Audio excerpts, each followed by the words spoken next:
The voice of Husker Nation is on the air. This is Hail Varsity Radio. Insight, opinion, expertise, along with the biggest names talking Nebraska sports. Join in with the show at 402-489-1240 or 1-800-825-5865. Now, here are your hosts, Chris Schmidt and Elijah Herbel. Welcome to it. Fridays here. It's Hail Varsity. We're powered by Cornhead Lager, Chris Schmidt, Elijah Herbel. Let's get you into the weekend. Plenty to dive into when it comes to the Nebraska defensive line. Spent the last couple of days hitting on the O-line.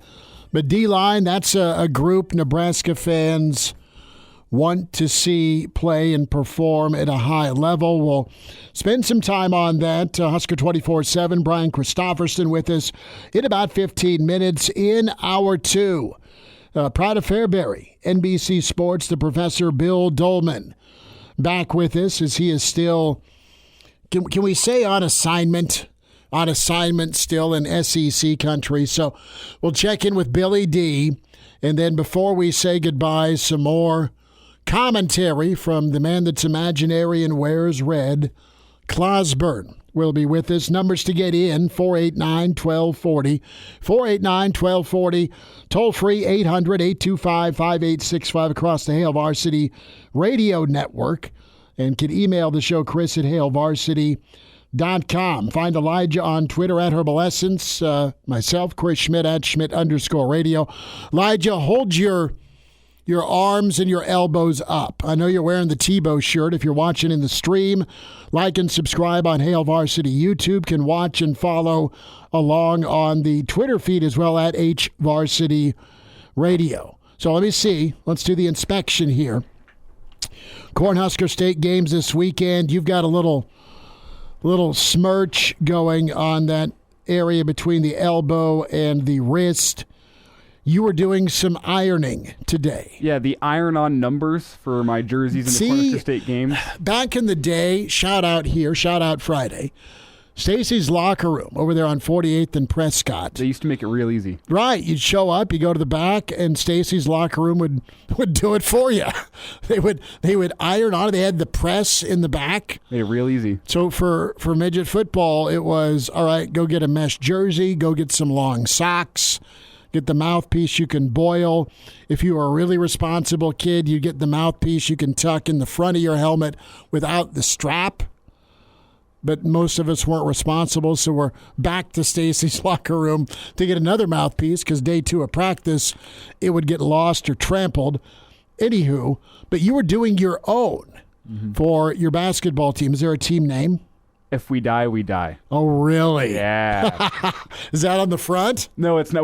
It's just numbers on the back. It's plain black tank tops with numbers on the back. I got the cheapest numbers I could find on Amazon, the cheapest tank tops I could find on Amazon. I think they look stylish, though. There's nothing on the front, unfortunately, because I am a cheap bastard who did not want to shell out for the iron-on numbers. What about as well. numbers on the front? That's the problem. We didn't have enough numbers. So you went in on a budget. Of course I did. And everyone's got a single digit. No, we have 2 double-digit numbers. Okay. We have number 23. Shout out Michael Jordan.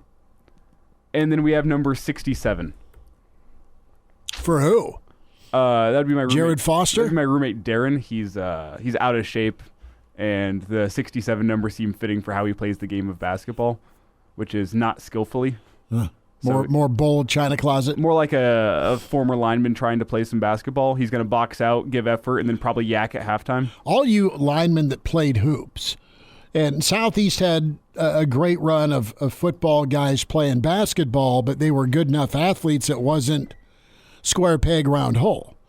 So it would keep you in shape for football. But you were really all pretty good, and I think of the Rude Boys for sure. Don't say you, because I was not a part of this. But there were linemen, is what I'm saying. Because I think your buddy Gerald played. Gerald definitely played basketball. Yeah. He was a force. I remember he got a technical in the state tournament for boxing out too hard. Son, that may not be a hold on the field, but a little too aggressive when it comes to boxing out. So Elijah burned himself. I'm in this damn boot for another month. X-rays still say broken ankle, but the swelling's down. That's good. Which is good. Still, but there's no change. They didn't say, it turns out you didn't break it after all. No, it'd be pretty shocking if that was. There's an even more defined crack. Oh. But that's not anyone's fault. It's not further damage. It's just more of a clear picture. Oh, okay. So I'm good. So no amputation required? No. That's good. No. That's good news. Yeah, that is good. That might improve your golf game, though. Well, I'm going to try to play Saturday. So let's get our starting five. Good to have you back. NU Grandpa, you are first. Broderick is in second. Crew, welcome in on a Friday. Have a vodka tonic or fire up a Corona, whatever you choose. Jimmy, Uncle Jimmy is in, says 43 days. Tiger Shark Diver says present. Justin is here. A-Dub in. James Williams, not that James Williams, but we are going to hear from Coach Knighton and his death row crew. That is an all-time sweet name.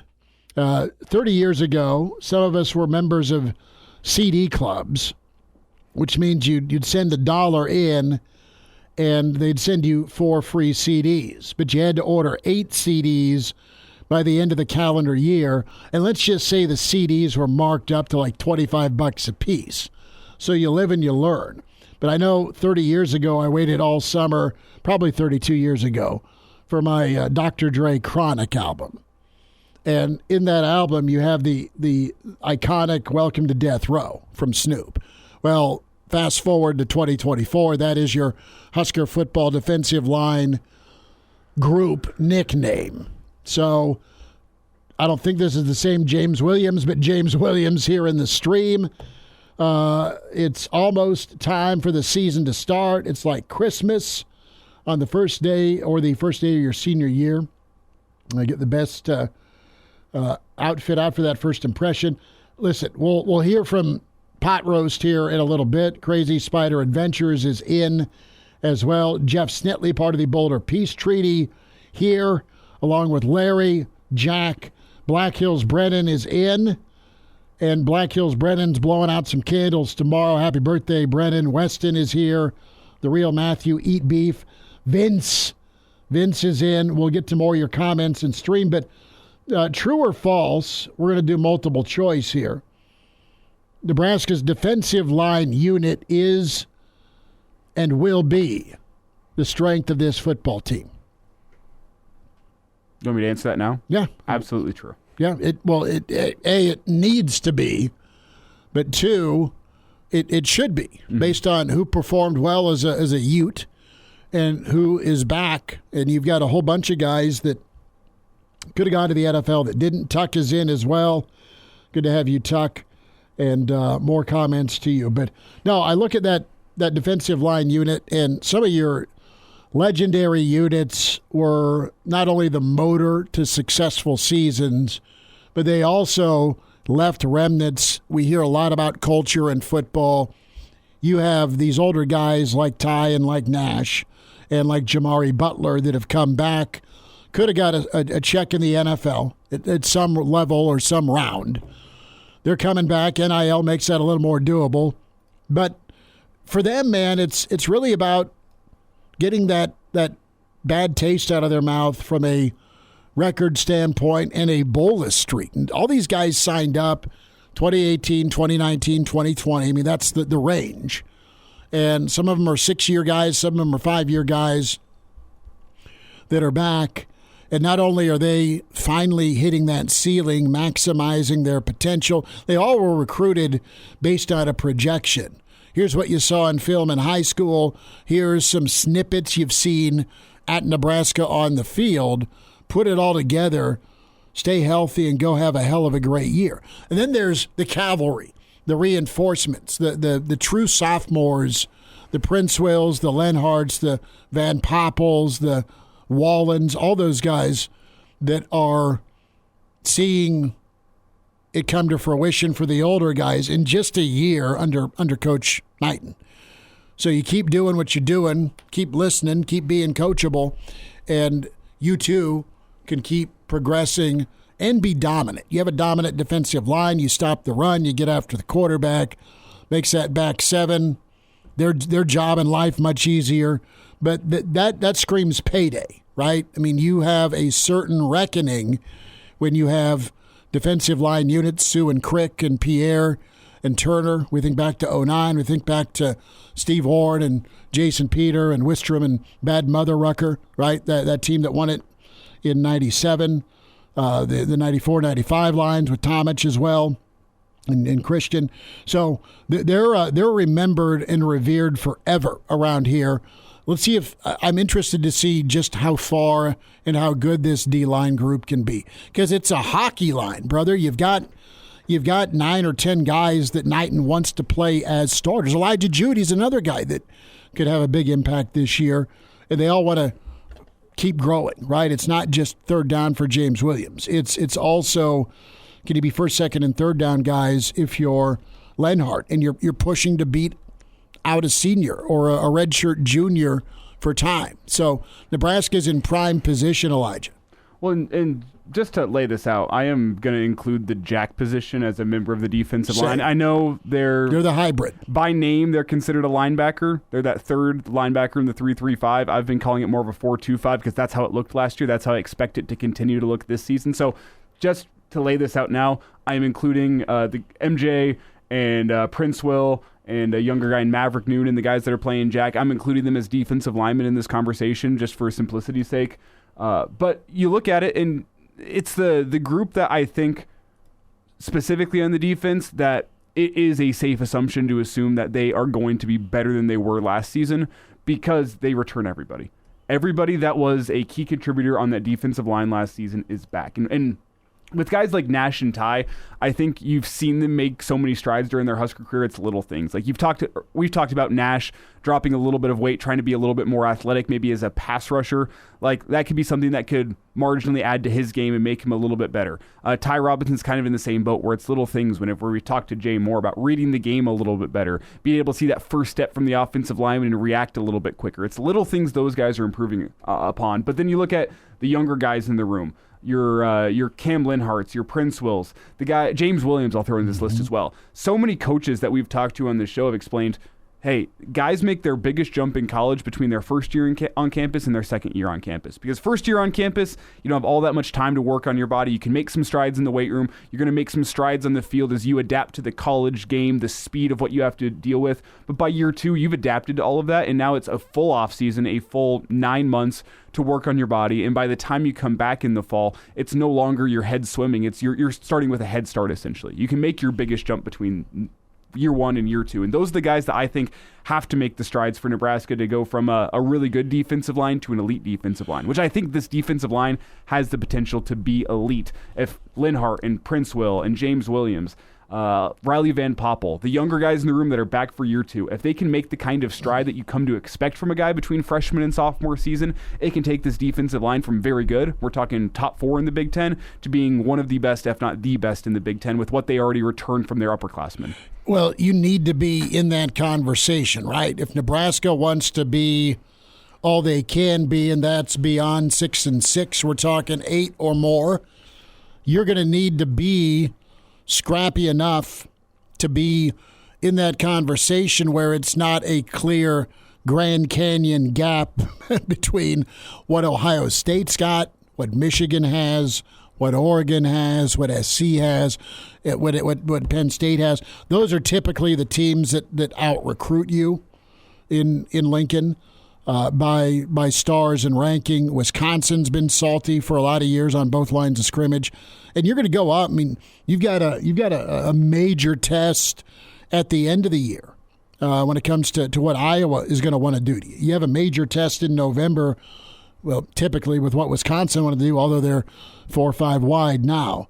There's no more Big Ten West. But what's cool is you've got different puzzle pieces or let's just say different cards to play based on what offense you're going up against. You need someone that's a little more athletic and not a fire hydrant. You've got that on your D-line roster with the emphasis still being always stop the run. Let's squeeze in the depth of this group with Terrance Knighton. He was with the Husker Sports Network last night. Cut one. Let's get her in real quick. Honestly, I'm just happy with the leadership that's taking place in the room and, having real seniors, Jamari Butler, Nash, Ty, Elijah Judy, those older guys, they're starting to take, ownership of the room, and it's making my job a lot easier. So, we could just focus on football, and those guys understand the culture, and they push that in the locker room, they push that in the community, and I love having those guys leading the way. That's big. You have the older guys showing the younger guys how to do it. There's a lot of emphasis on the process because they want to get it right. These older guys want to get it right and pass it on down to some guys that may end up, this is weird, but they may end up being more talented or better. They may have more physical tools, but can they reach their heights quicker than some of this old guard? Because, man, they have been grinding for a lot of years to get to that finish line, i.e. postseason football, i.e. sub 500 or plus 500 season. Big win on the road. Big win in Lincoln on a game night where Dion comes to town. I mean, they've been on the doorstep a lot. They want to deliver. Just winning a meaningful football game in November. Yeah. It can be as simple as that. Brian Christopherson, Husker 24/7 with us as we move along this first hour. It's Hail Varsity, and we're powered by Cornhead Lager. And now, back to Hail Varsity Radio. Thanks for hanging out. It's Hail Varsity on a Friday, powered by Cornhead Lager. You can find us on the Stream Hail Varsity YouTube channel. Like and subscribe. Go and always watch on the Hail Varsity Radio Twitter feed at HVarsity Radio. Chris Schmidt, Elijah Herbel. We welcome in Brian Christopherson. Joins us at Husker 24/7 BC, and find his work with Schaaf and Brunsey on Husker247.com. BC, good to spend a few minutes with you, man. How's your Friday? Not too bad. How are you guys doing? We are good. Last time we talked, so we're trying to put a golf outing together. Vacations have gotten in the way. How big a fish or how many fish did you catch up in Minnesota, or did you just kind of kick it in the boat? Caught a few fish, not enough to brag. Everybody up there is about walleye, and there were no walleye for us. So, I don't have a lot of big fish stories. We actually played as much golf as we did fishing, so I can cast it out there, and I'm a decent bass fisherman. But this was not a week where I would say I was just bringing them in the boat by the load. So. I'm not Babe Winkleman. That's a fisherman reference that not many people get, but I'm definitely not him. Are you like Grandpa in Grumpy Old Men? I don't know that I'm even at that level, no. I can get out there and do some things and not embarrass myself when we're in the boat. So I'm okay, but I don't want to act like I'm one of those guys who's out there catching every sort of fish and knows every sort of, I can't get into some of the discussions some dudes do. So I'll just I'll stay humble about it because I should. Well, you know what they say, a bad day fishing still beats a good day working. That is true. We were out there. My dad and I went out one morning as your dad and you, and we didn't catch a stinking fish that morning, but these trumpet swans circled and flew right in and, did their thing, and then some loons were calling, and it's a beautiful 75-degree day, and you're drinking your coffee with your dad 2 seats over. It's who's complaining that we're not catching a fish, It's a have a catch moment from Field of Dreams. You just got to sometimes enjoy those. I love it. That's a good painting right there. Brian Christopherson with us. So let's talk a little bit of the D-line. And I know, Brian, you've been working on the most indispensable Huskers as well. Some and parts. I think we can hit on both for this Nebraska D-line 2024. All of us respect Terrance Knighton and the level of play he got from his guys in just the first year. What do you think we'll remember most? Let's predict a little bit about this 2024 defensive line.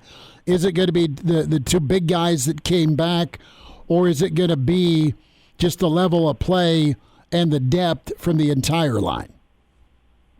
Hopefully it's the depth, because if that's the case, then you're really cooking. Because if Riley Van Poppel, for instance, is pushing Ty Robinson, and by the end of the year we're talking about him, not being far behind, that's obviously good for the next 2 years after that. Elijah Judy's a name that sort of has picked up steam. That's pretty interesting. You want to keep an eye on.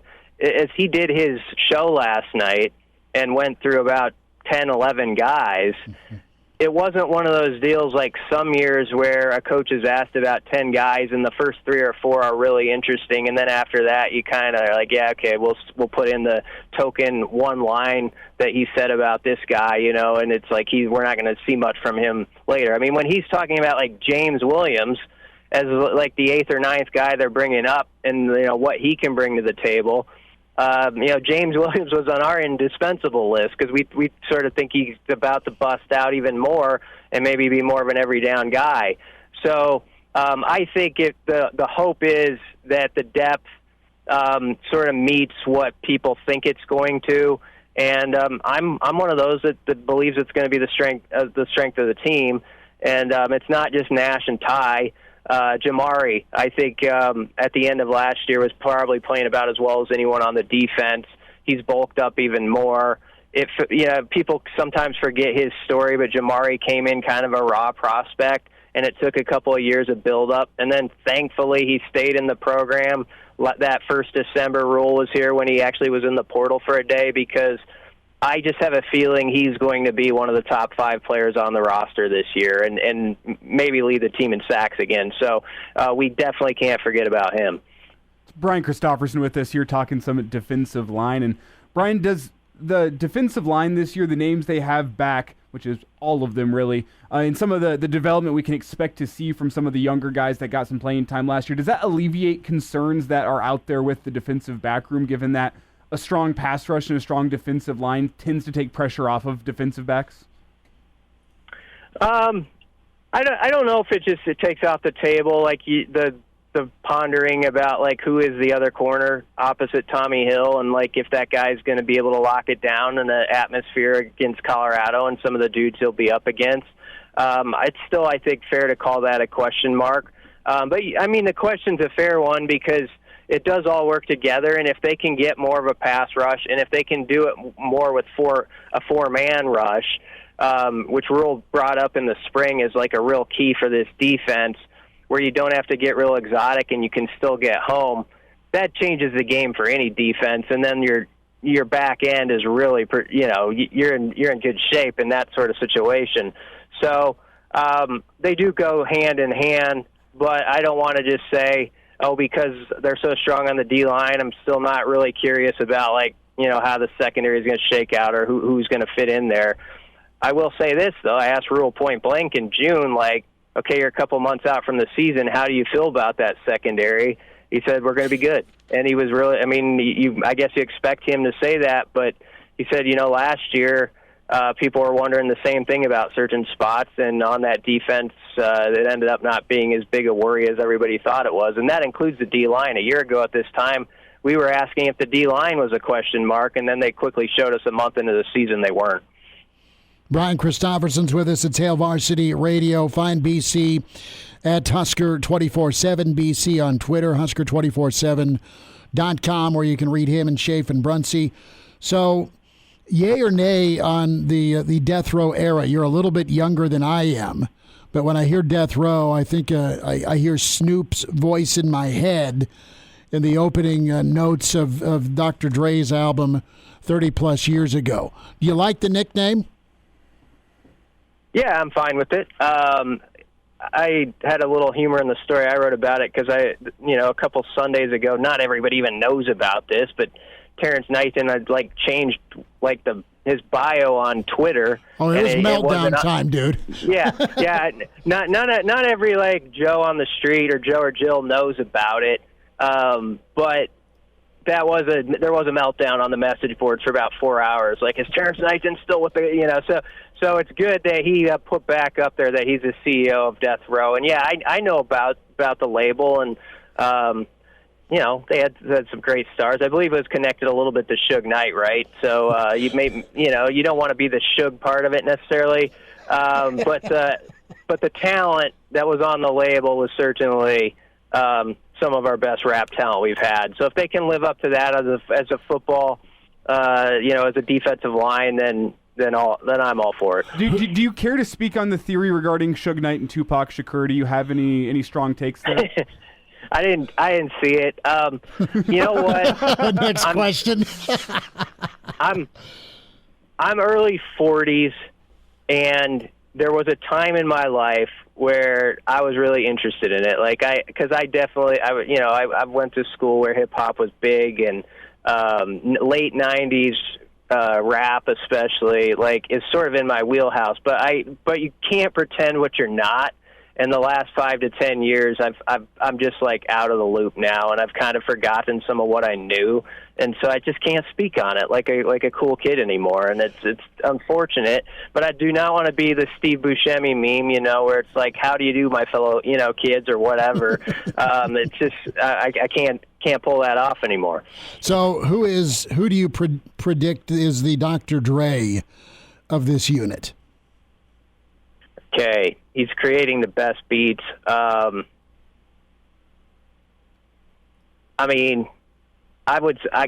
kind of fits that, but Nash is what he did last year changed the whole, I think, not just view of the D-line, but the defense as a whole. Because when you have that guy in the middle of your front who's just so sturdy, it shifts everything for you. You can do so many things with it, and it makes the guys around him better. It makes your linebackers way better because they eat, they pick up the scraps because of what Nash is doing. We've seen great defensive tackle nose guards at Nebraska before, obviously, and those guys don't always pile up the stats like Sue did the one year, which was incredible for his position to have the numbers he did. But they create so much more for their teammates, and that's what Nash does. So I think Nash, if we're talking about who stirs the drink the most, I always got to start with him. And I always tell people, don't forget, a year ago, he was kind of that guy who had played 15 to 20 snaps going into 23, and it's okay, can he take that step? Is 3 weeks into the season, you're oh yeah, he's legit, not just good, but he's all conference good.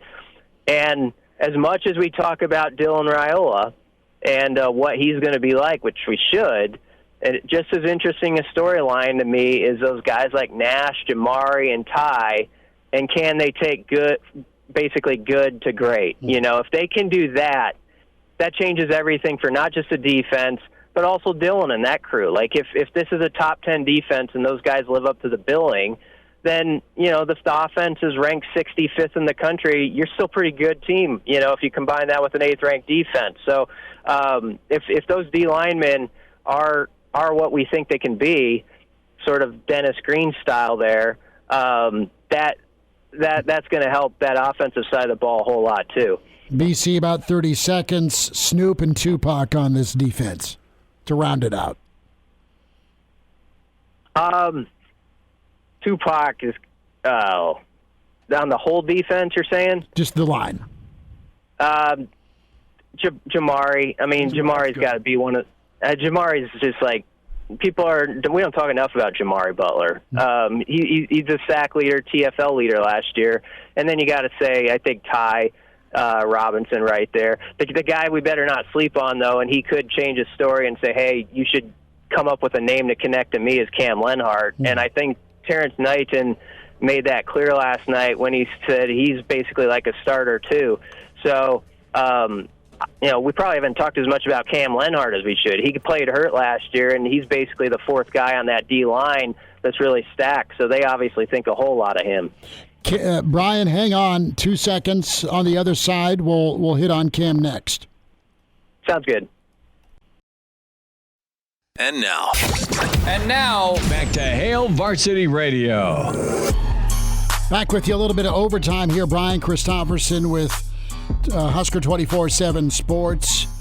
As we're talking D-line, good stuff from Terrance Knighton. We'll have a little bit more from Coach Pot Roast and his appearance on the network last night. So, BC, we've laid out the elder statesman, but it's been a while since Nebraska's had young guys do more than just flash. They've played at a high level with more than just some spot duty, and that's a Lenhart, that's a Princeville specifically. But Lenhart is a guy that all sorts of praise is.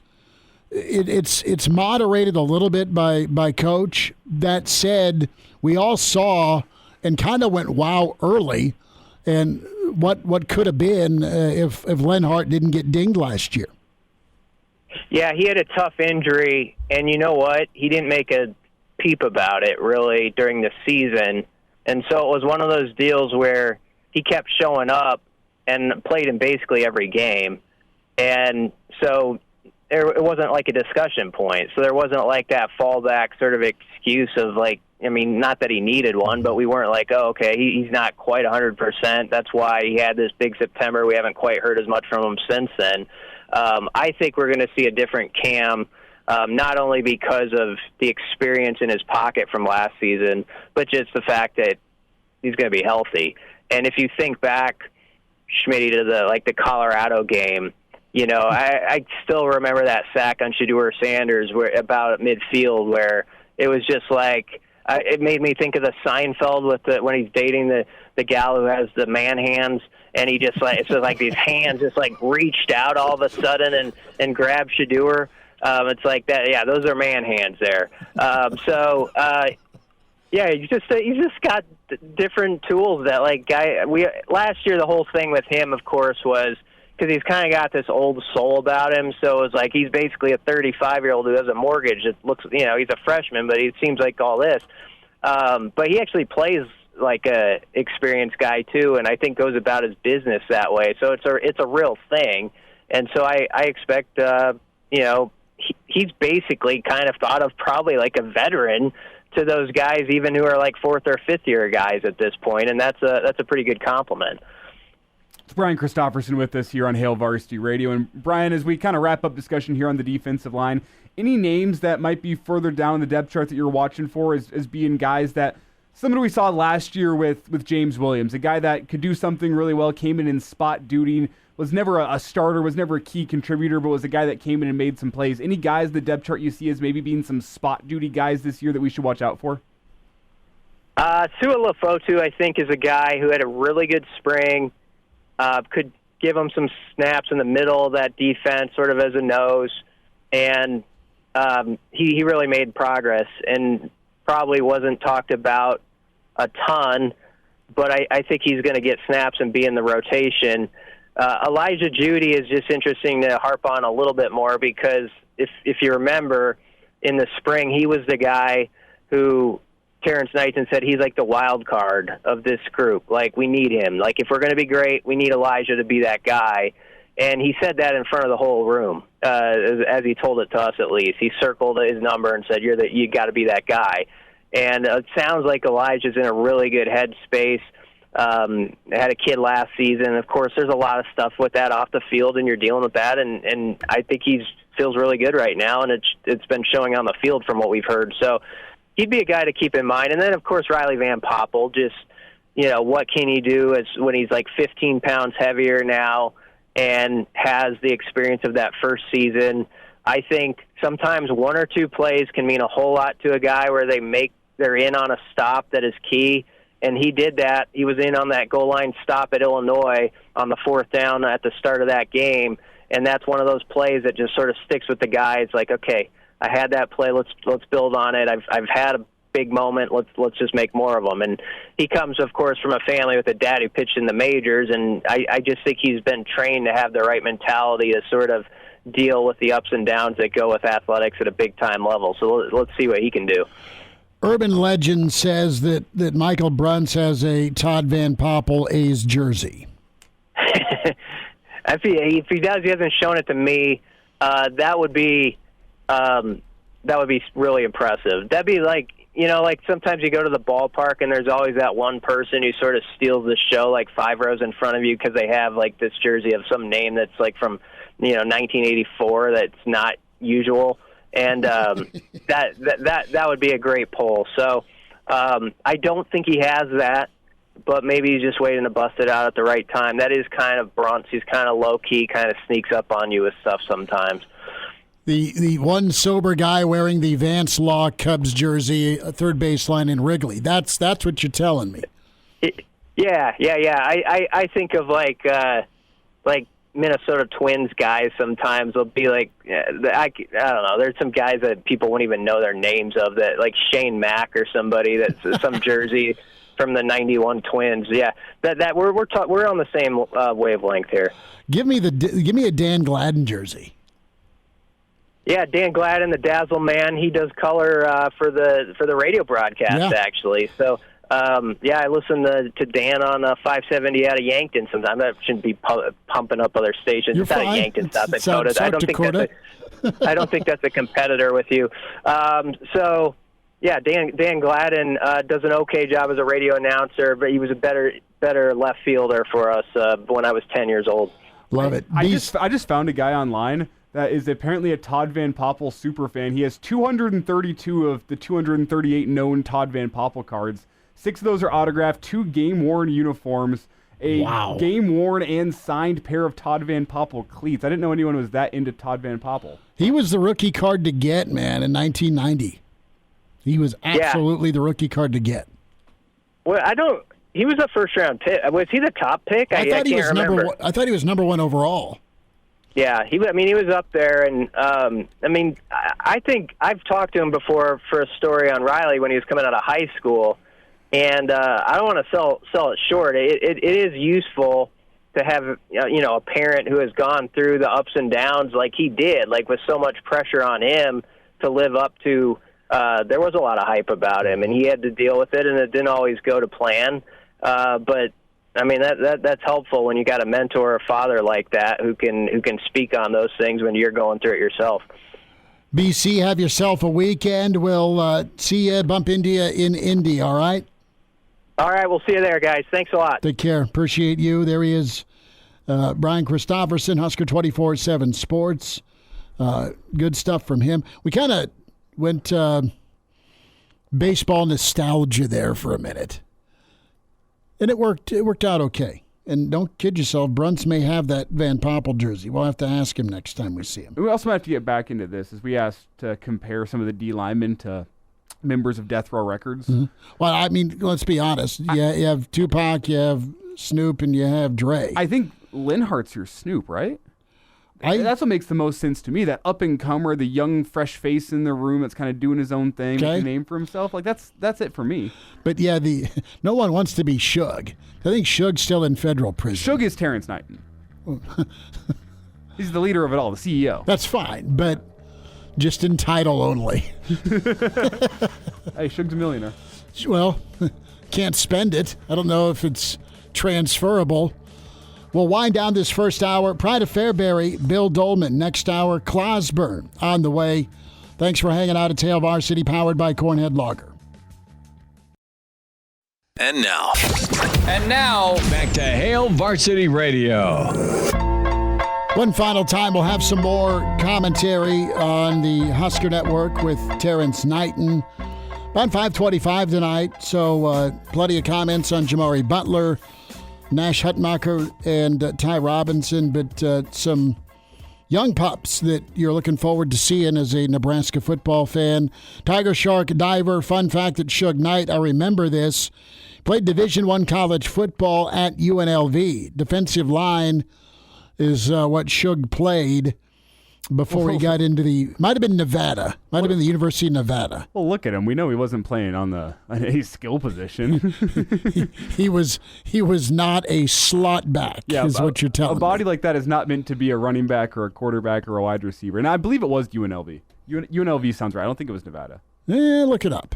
Let's check a message from our friends at the NDOT Highway Safety Office. Game preparation and repetition predicts success and winning. Drivers and vehicle passengers who always use their seatbelts will increase their survival chances if a crash should happen.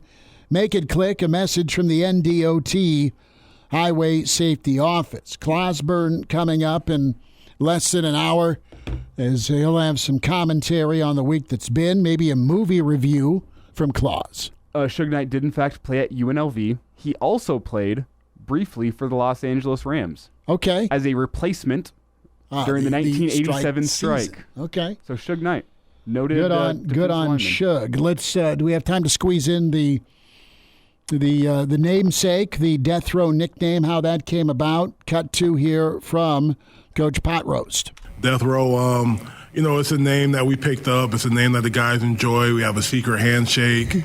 We take a lot of pride in it, and, as close as we are as a group, and we do a lot of things together off the field. Those guys enjoy it, and it gives us the personality. And I feel like every D-line should have a nickname, so those guys love it, they enjoy it, but they take it very serious, by the way. It just fits. It works. You got to be all sorts of kind of crazed to play on the defensive line, and to be on the interior, you've got to be really, really warped in a good way. You got to be wound that certain way because it is that war of attrition. You got to have a little crazy in you. You have a lot of crazy in you, right?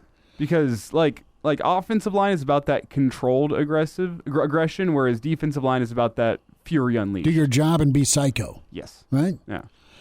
So more on the defensive line unit, strength of the football team, many feel, with all the talent coming back. So Tiger Shark is like, look, I'm from Vegas. I know it's UNLV. I thought for some crazy reason it was Nevada. But no, it's them running Rebs. So get to your emails coming up as well, Chris@HaleVarsity.com. Is there anything we can bet on later for a steak and a beer? My Cornhusker State Games basketball team? Yeah. What's the line? I don't know. I don't even know who we're playing. We're playing one team called the Old Timers, so I feel good about that one. Or maybe I feel horrible about that one. It's a team full of Manu Ginobili's, and you're going to get beat by 25. So they're just going to run the pick and roll to perfection every single time down the floor. Yeah, they'll be wearing sweatpants. They'll tuck their shirts in, and they will out-rebound you, and they will out-fundamental you. So maybe my team plus 10. Right. Plus 12.5. I'll take my team. All right. So Bill Doleman going to join us next. Claus on the way. Hour 2. Just around the corner. It's Hale Varsity, and we're powered by Cornhead Lager.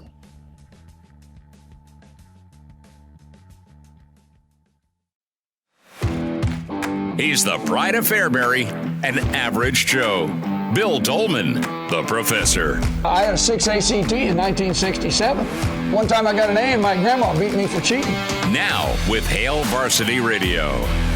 Back with you. It's Hour 2 at Hale Varsity. We're powered by Cornhead Lager. On the road tomorrow morning, special weekend edition, 7:30 to 9 at the Tyson's Treasure Chest annual golf outing. Searles and crew there to help raise money for an amazing cause to fight pediatric brain cancer.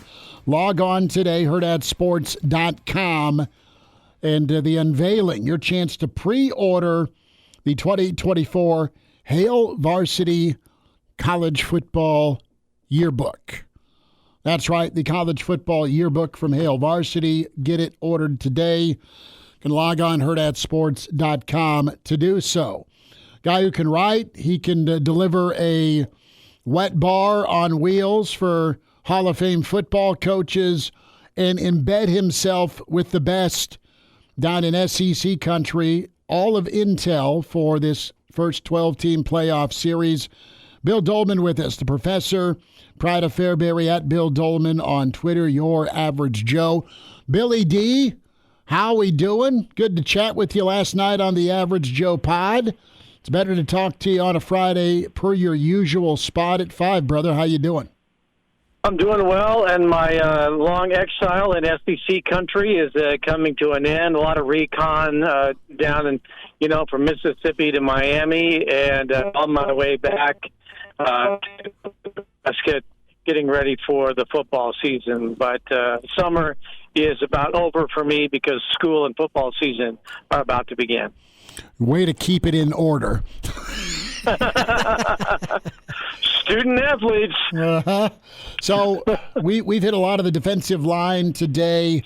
Good stuff from Coach Terrance Knighton last night. We're gearing up for Indy next week. And, you know, as we dive in a little bit to this upcoming season, it's talking season, Bill, and, you know, the defensive line unit we all think and feel pretty good about just because of their performance, the production, and then just the depth on it. And do you think this will be a unit that can rival or challenge the hype that's out there for the Michigans, the Ohio States, Oregon, right? You know, Penn State, you know, your top 4 or 5 teams that just get inked in as, well, great defensive line units. I mean, Phil Steele on board with Nebraska being an elite defensive line group. Well, as Nebraska wraps up its 61st consecutive offseason national championship and gears up for the 2024 campaign, I'm not sure Nebraska, unfortunately, I don't think Nebraska can match the hype of Ohio State or some of the other programs around the country just yet, because so many people are just enamored with who's going to be in the playoff. I mean, everybody's penciling in Ohio State, Georgia, and Oregon for the most part. It's kind of tough to crack into those individual group lineups or have those players that are going to be pegged as all-conference or all-America type of performers.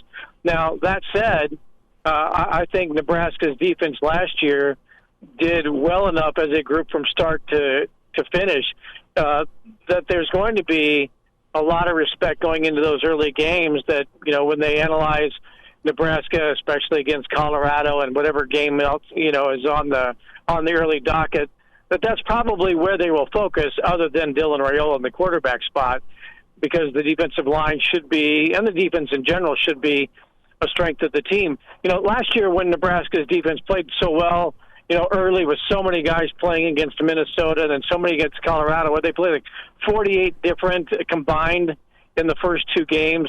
But there was always expected to be some drop-off, and there never was. And even in the Iowa game, where Iowa comes to town with its vaunted defense, Nebraska's defense was every bit as good as Iowa's last year. The special teams are what let Nebraska down. So all that said, if you look at that group, which should be the strength of the team, I think the fact that you have Ty Robinson coming back, and that was so significant for Matt Rule's program, a guy who probably would have been maybe not he wouldn't have been a first-round pick, but certainly could have been a second or third-round guy. I think to come back and say, I want to be a part of this, I think that's really significant. I think he's going to be a focal point. Hutmaker's a great story. He had headlines in the offseason with what he did on the mat. But I think that what Nebraska has with that group on the defensive line is different than the offensive line. For the offensive line, you have pretty much, you know, 5 really, you know, your 5 starters and then 5 solid backups, and probably can go 1-2 deep. What I think Nebraska has that benefits its defensive line is interchangeability. I don't think, you know, they cannot get into platoon football where here's our third down package D-line, here's our, you know, second down and short package D-line. I think that Robinson and Hutmaker aside, I think that there's so much interchangeability and versatility with those guys that makes a huge difference, that it's not necessarily first and second units. It's who's fresh and who can play right now. It's Bill Doleman with us here talking some thoughts on the Husker defensive line. And Bill, Phil Steele has Nebraska's defensive line among one of the top 5 potential units in the country in terms of the production that they could create in 2024. That's his projection. I want to get your thoughts. If Nebraska does have a defensive line that is one of the top in the country, what do you think that does for the team as a whole in 2024 in terms of living up to expectations in this season and just where the defensive line can take a football team? You don't really think of a defensive line as being a position group that can lead the football team and can carry them to new heights. But I think Nebraska's defensive line, if they live up to those lofty expectations set out by Phil Steele, could be a position group that can do that. Well, what it does when you have a solid defensive line that plugs up those holes, you know, if they try to run up the middle, that's kind of obvious. But a defensive line that forces it wide, you know, if you can't, you know, bang the ball between the tackles and you're forced wide, that allows your playmakers to use the athleticism that they have. And I don't think there's any question Nebraska has tremendous athletes on the edges, and the linebacker position, speed guys in the secondary that, we talked last week about Terrell Farley being named, to the Nebraska Football Hall of Fame, and deservedly so. Farley was the kind of guy that benefited from having, the Peter brothers and Tomich and Wisterman, those kind of guys up front, because he was freed up to go make plays even if he was misaligned. But nevertheless, that type of athleticism, when teams are trying to go side to side on you because they can't go up the middle, that frees up a Princewell, and everybody's still afraid to say his last name, Princewell, Jamari Butler, Singleton if he's healthy, some of those freshmen that, have just such, great instincts and athleticism we talked about because Matt Rule and those guys recruited for speed. That's where a great defensive line comes into play. Not just like O'Reilly Van Poppel last year turned in one of the plays of the year with that stop on 4th and goal at the 1-yard line against Illinois. That's a true freshman making a play like that. You plug up the middle, you force teams wide, and that's when you get those tackles for losses. And those guys rack up not just sacks, but, tackle for losses, setting up second down, third down, and long. That's where a defensive line really benefits you. Bill Doleman's with us. It's Hail Varsity Radio, at Bill Doleman on Twitter. Is there a comp for you for Jamari Butler? Is there a past Husker that he reminds you of? Led the team in tackles for loss and sacks, and based on Coach Knighton's take last night, he could be a wow guy. I know he's an experienced guy. The one that comes to mind, and maybe I'm off, is Randy Gregory. Really? I really think that, he played well last year, and he's a guy that he went like in the portal for a day, and then came back, believed in what they told him and sold him, and he bought in. And I think that there's the potential there for him to be, and maybe that athletic, that much of a terror in the backfield. Maybe that's what I'm hoping for. Should we just say I'm high on Jamari Butler? Bill Doleman with us here on Hail Varsity Radio. Good. Bill, another name that I think people are curious to see what the development looks like in year 2 is Cam Linhart. With Linhart, you saw the flashes last season. You saw what he could be from a physical standpoint. Didn't quite look like a freshman. Now he gets another year of offseason development in order to get his feet under him and turn into potentially an every down type of guy. What do you make of what Cam Linhart can bring to this defense? Should he have the type of development that we've, come to expect under Matt Rule throughout his entire career? Well, first of all, who would forget when he walked into that press conference last year and everybody thought Matt Rule had hired a new assistant coach? Fair. I mean, he looks like he ought to be going to games with a briefcase and a nice Hickey Freeman suit and tie. He is so poised, so polished and professional. It was really remarkable. I think everybody was kind of taken aback by that. He's a mature guy. And, he's a key guy, too, because, remember, he committed to the other staff, decommitted, and he, like Butler in a different way, was sold and bought in. And then as a freshman becomes a pretty significant player despite, what was a fairly significant injury that I don't think anybody knew fully the extent until the season was over. He's an unusual guy because when you've got defensive linemen, as Ty Robinson and Hutmaker last year pushing 3 bills or more, Linhart was, right around 250, 260. So you almost have a rush in playing in the interior defensive line. And I think he's unusual in that regard. And that, that size and that athleticism and that savvy, that can help him, maybe get through those seams, in a defensive line or an offensive line. And I think his quickness is a huge benefit to Nebraska. And I think, you're probably looking at a guy that's going to get significant snaps right along some of the best alignment in the country. So I think he's a really key player, not just for the defense, but for the entire program. Given he's not from around here, Staten Island, New York, went to IMG Academy. So he blankets the Eastern Seaboard, commits to Nebraska, and then recommits to Nebraska. And I just love his story and what he brings to the team.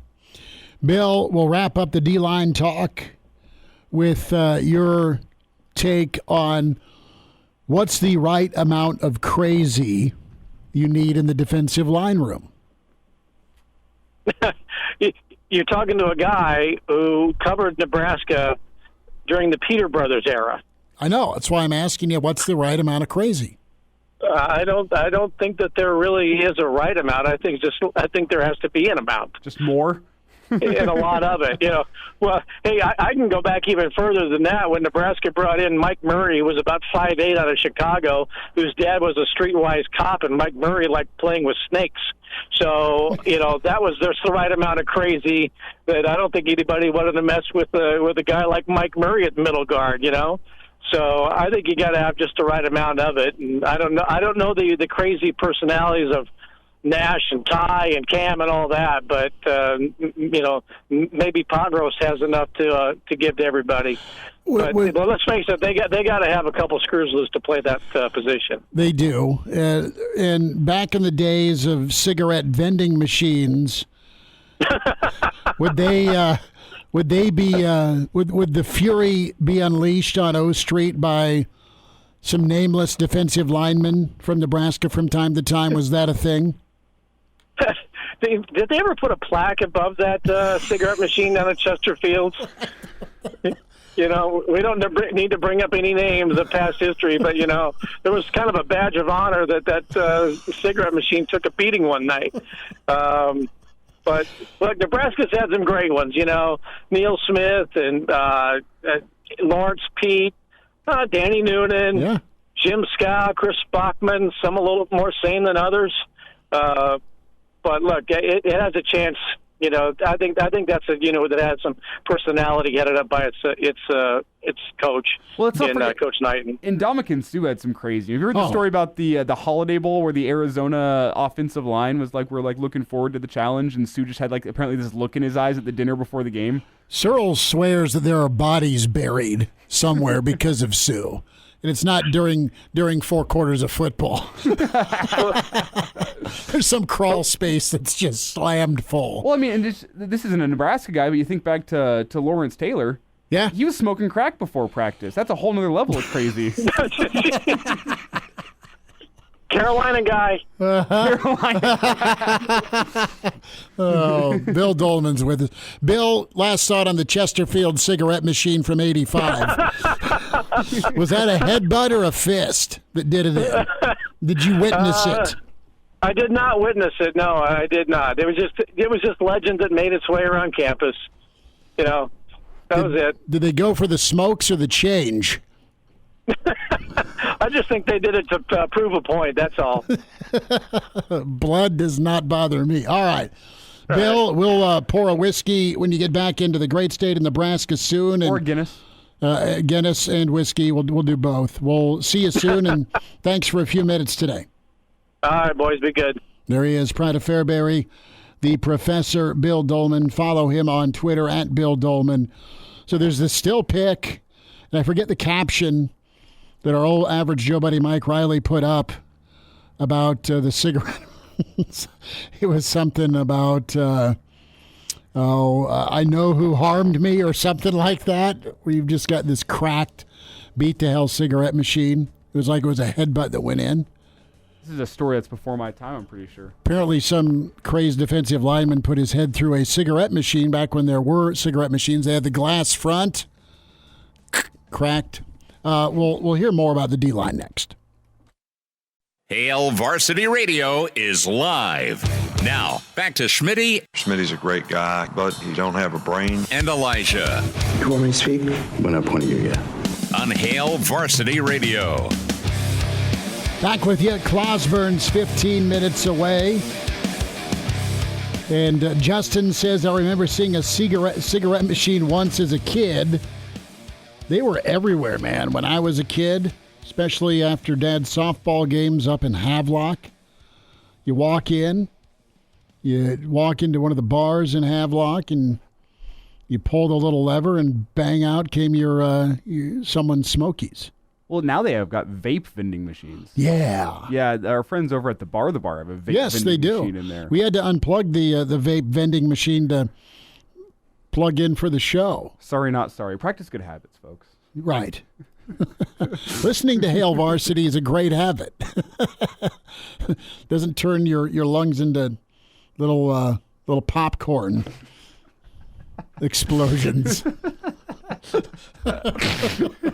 Right? Is that an okay public service announcement? I don't know if the science backs that up, the fact that vapes turn your lungs into little popcorn kernels, but I mean, sure. What are you reading? Oh, I'm checking out BP, giving us topic suggestions. Crew says Elijah's throwing rocks from a glass house. So let's hear a little bit more from the CEO of Death Row, and specifically his ability to connect with this group of linemen. Think about the talent. Think about the star rating. Think about the persona, right, of each individual guy. You have all sorts of different personalities, and you've got a play me right bleeping now mentality for a lot of kids coming in from high school versus earning it. Some get it, some don't, right? Some have to learn the hard way. But you managed to get guys in, and they performed for you. Cut 3, Terrance Knighton. I think the easiest way is just allow them to be themselves and then just figure out as a coach how to make them cohesive as a group. And, not only am I taking the time to know them personally, I challenge them to know each other personally. And, we do something every camp, and we'll do it, and I hope it continues, where guys will get up in front of the room and talk about their story, where they come from, and, guys figure out they have things in common, they're similar in certain ways, and, it just brings the group together. And I think the main thing is, just allowing those guys to be themselves. They enjoy being in the building. They enjoy being around each other. The D-line room, it's like our man cave. They enjoy being in there, and it's just bringing the group together, and it allows us to play well. Chemistry is super key. More on this team, and we're going to kind of run down Nash and what he has been able to do. The tab unicorn has been used. Cut 5 here by Terrance. I would say he's a unicorn because he was a 335-pound guy, can sack the quarterback and stop the run, those type of things. But, losing the 20, 25 pounds that he's lost is going to allow him to be more dynamic, line up on different spots, not just going to be a stationary guy at nose. And it's going to add to his versatility when he's playing on Sunday. So it's building his profile as an athlete. It's building his profile as a future professional. And, I'm just excited with all the progress that he's made. And, he's a true professional on and off the field. He's taking care of his body. He's doing the right things. He has his life together, never a guy you have to worry about. He's first guy in, last guy out type of guy. And, I'm just looking forward to him having a big year.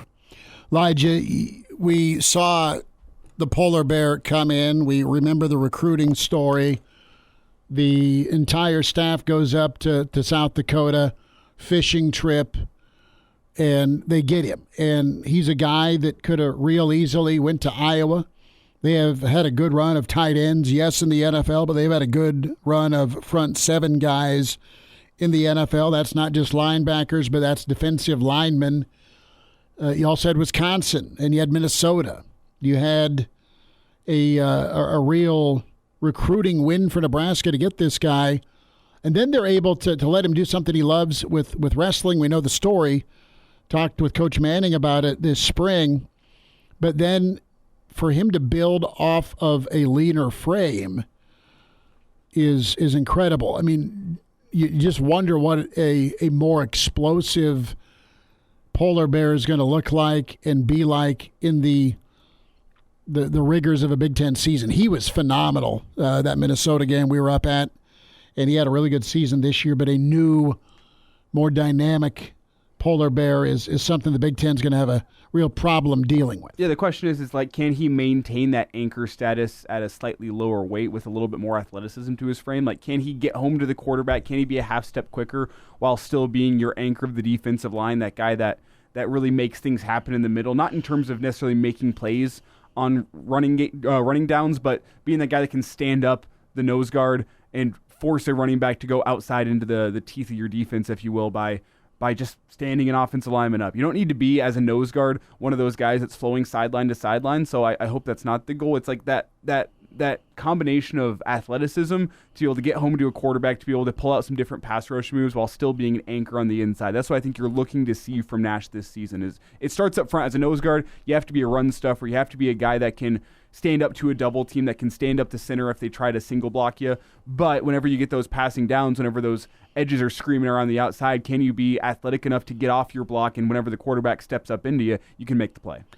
I'm not worried about him. I don't think he's not sacrificed any strength. What you've done is you've added some quickness and you've added some agility. How about Ty Robinson? How about that giant neon sign, what it said with him returning for Nebraska, not just the rest of his upperclassmen mates, but what it said to the younger guys? I was very excited. I didn't know what he was going to do. He's the old man of the group now, and they call him that. But he's played a lot of football, and me and him have built a great relationship, and he sees the game a different way now. And, he's just working on the things that he needs to work on, obviously, for the next level, but he wants to win. He wants to win. He wants to leave his mark here. Last year didn't go the way we wanted it to go, win-loss-wise, and that was the main thing for him. So it was more so about the program than it was for Ty Robinson, because he could have easily left and been drafted, but, it was more about doing it the right way, and he wanted to make his mark on this program, and, that's what's motivating him this year.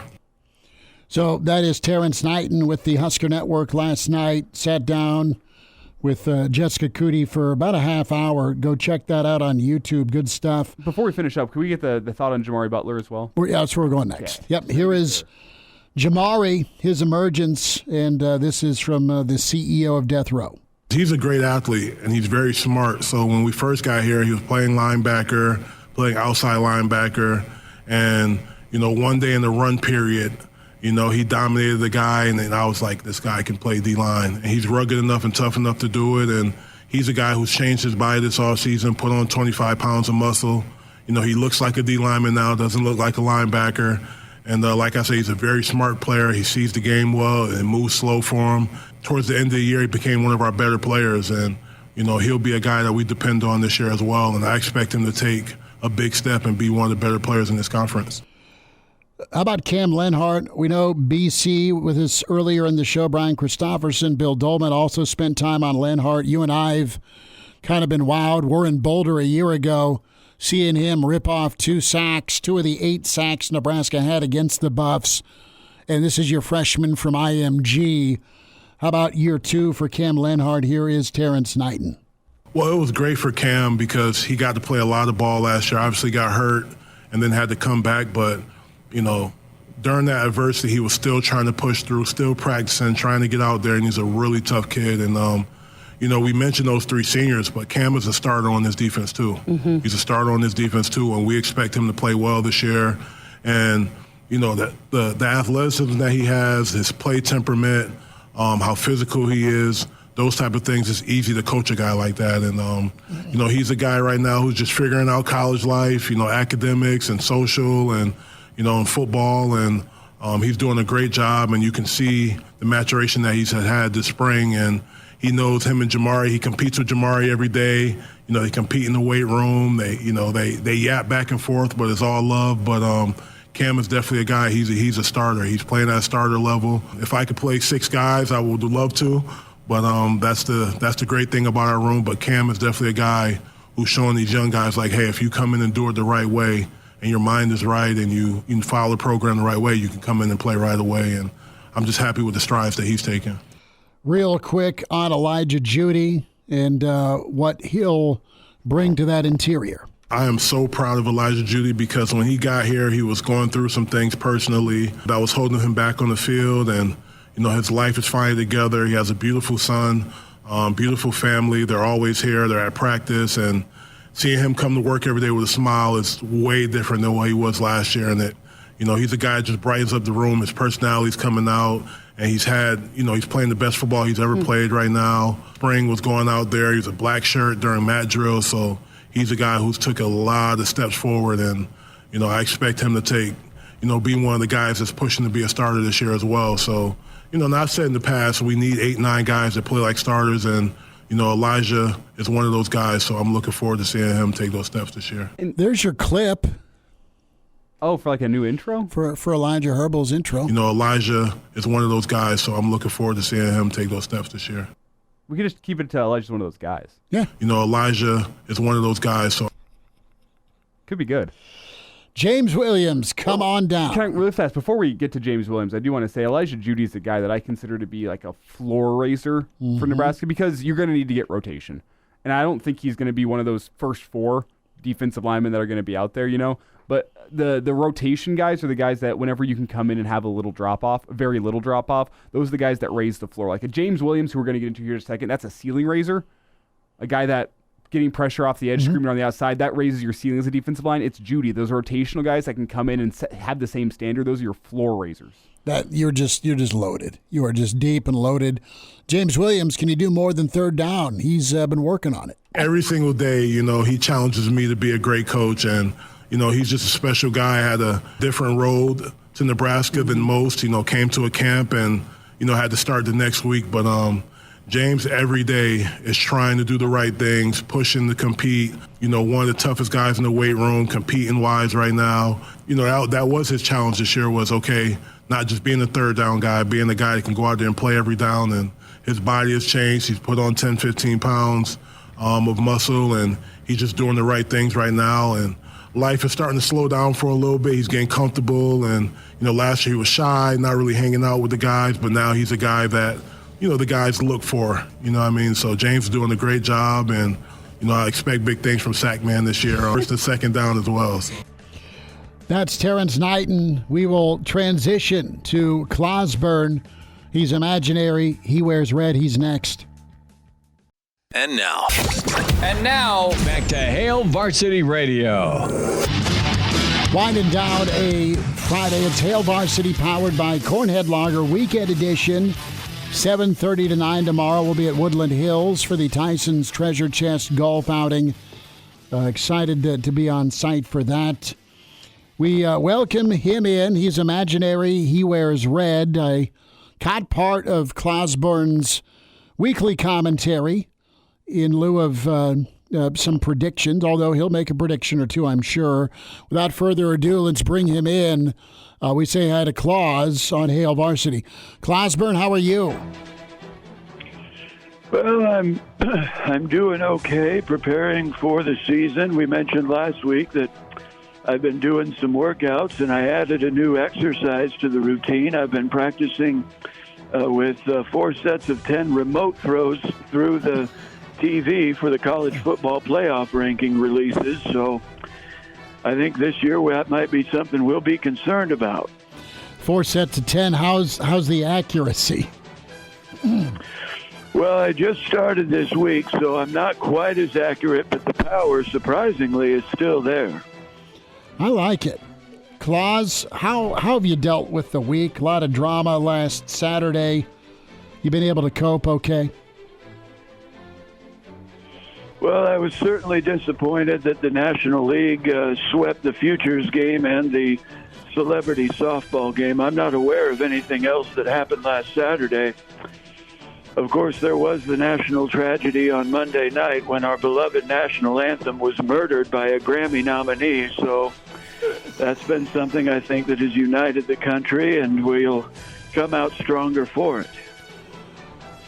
Wow, that was pretty bad. It was worse than Fergie, and it was right up there with Carl Lewis.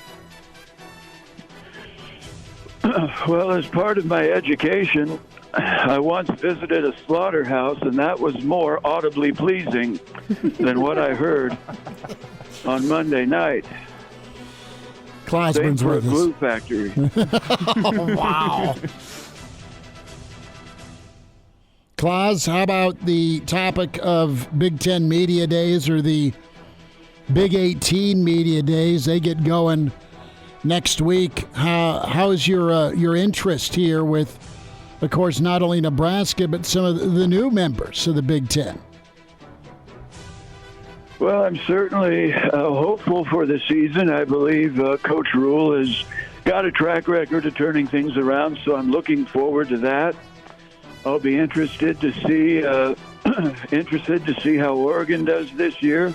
I'm probably, of the new members, most intrigued by Washington, frankly, just to see how many of our conference mates learn to pronounce it correctly before kickoff. So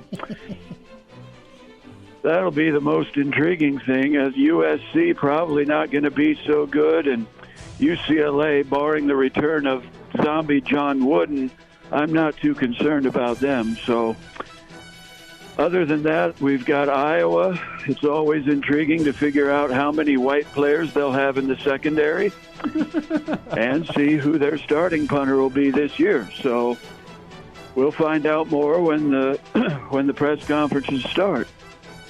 Claus, do you have any thoughts on anyone else in the Big Ten? I look at Ohio State with all the talent that they have as potentially being the team to beat in the Big Ten this season. Do you agree that Ohio State is the team to beat?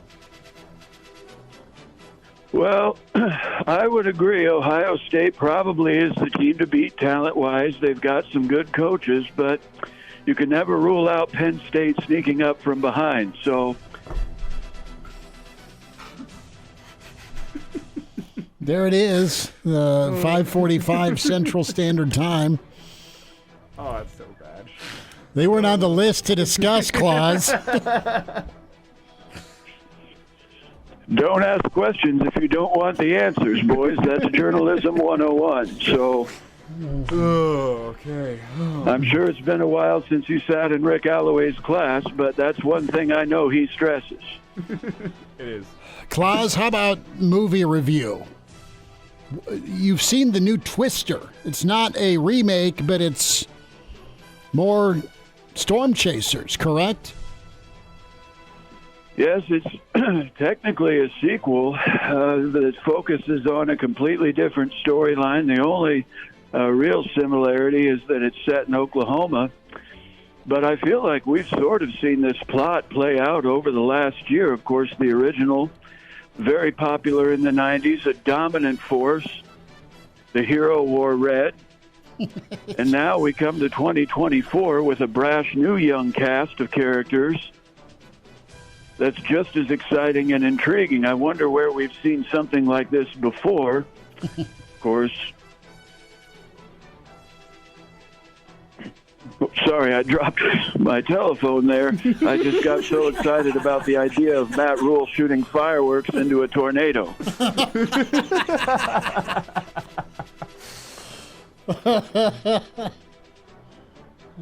Claus, as we continue on here with the Friday forecast, I know, I guess I shouldn't say I know. Schmidt and I have had some conversations off the air. He was a little bit offended by your comments last week about how he broke his ankle. Would you like to offer an apology?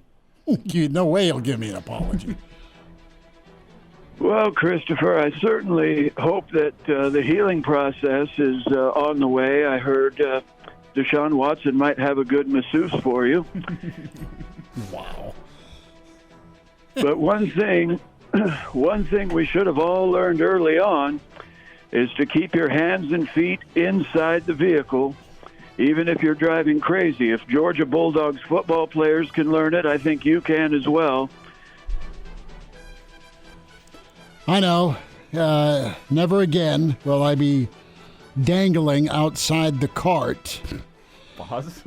It's gonna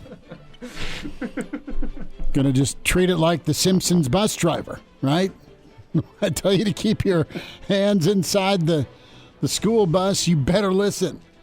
And I will from now on. Just so you know, the x-rays were it's still broken, and I've got another month of this walking boot.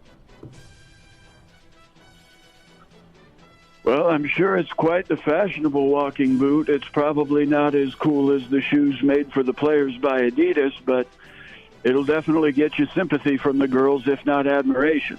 Claus, as we get you out of here, last thought. NCAA football, I've been playing a ton of it this past week.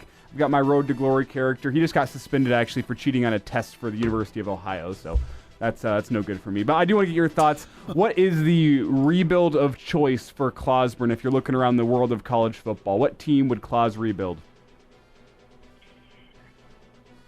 Well, unfortunately, we're one of those programs that we sort of would want to rebuild ourselves.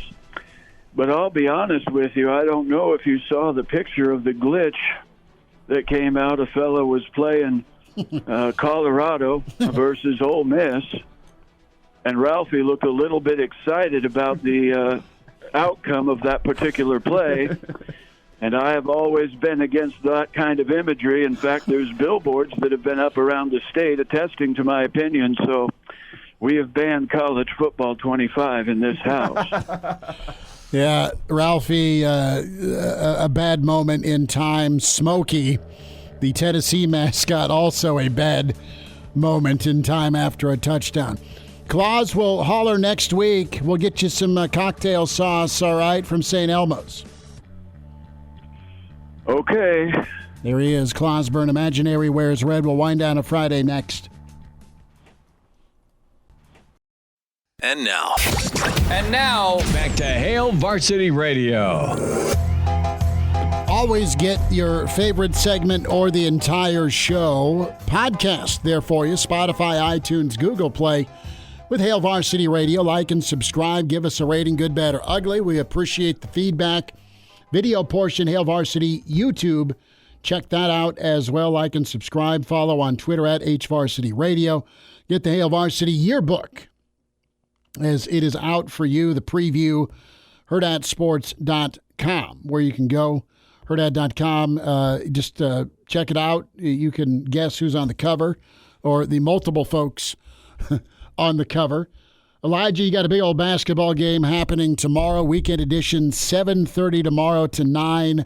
Woodland Hills, Tyson's Treasure Chest golf outing with Searles and crew.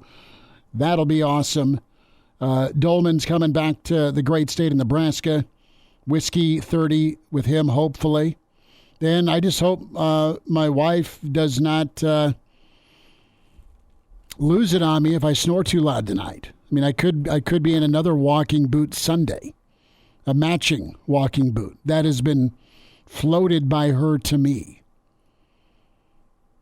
I don't know if she's serious or just being funny. I'd hope being funny. Same. Yeah, or else you might have a case on your hands. Oh, I got a case. Anything we can bet on, dude? Salt Dogs baseball tonight? Who are they playing? The Clausborne Railroaders. Mm. First pitch here for our local listeners on KFOR. Connor Clark, baby. Connor Clark's incredible. Elijah Herbel, pretty great producer, is going to be back in the studio so you're doing updates? Okay. Yeah, so we could always bet on that. So let me turn to the Major League Baseball. You've got the Yanks and Rays, Marlins and Mets, Tigers and Jays, Rangers, Royals, White Sox. That's a no on the Salt Dogs? No. Dogs are almost 20 below 500, aren't they? Yeah, we can still set a line. The line evens everything out. How about Astros Mariners? I don't give a damn. You don't? No. Okay. Astros Mariners? Let's figure out a prop bet for you, performance-wise, for your Cornhusker State Games basketball appearance tomorrow. 3-pointers made? Let's go attempted. Over under 6.5. The problem is I can influence the attempts. I know you can. It comes down to skill to influence the makes. That's what makes it kind of fun. I'll just start jacking them up to win this bet. No, but who's your coach? Our coach quit. Already? Yeah, apparently his girlfriend didn't like the idea of him spending his Saturday watching us play basketball instead of with her. Dude. They had plans. What? Yeah. This is kind of a big commitment. Well, they're going to the Creed concert tomorrow, and apparently they have things to do before that. So. No, you don't. Well, it doesn't matter. He's not coming. You want to coach? No. You sure? Call Junior up. I'll pass. Carson's. I've heard his stylistic coaching for NCAA football, and I'd rather not be cussed out tomorrow. I'm there to have fun. Oh, dude, he'll show up in a plaid coat and give you his best Bobby Knight. Well, I mean, I guess what kind of offense does he want to run for us? He'll ISO. He'll run motion. Okay, I think we can do that ourselves. Pick and roll. I think we said it on a per game basis. Your coach quit because his wife, girlfriend wouldn't let him come play. Come coach. That's awful. Well, it's okay. I'm not trying to shame the guy. He just needs to say, dude, I got responsibilities. How about first game tomorrow, over 1.5 3-pointers made for me? Okay. You'll take the under? I'll take the under. Deal. Talk to you at 7:30 tomorrow, weekend edition. Thanks.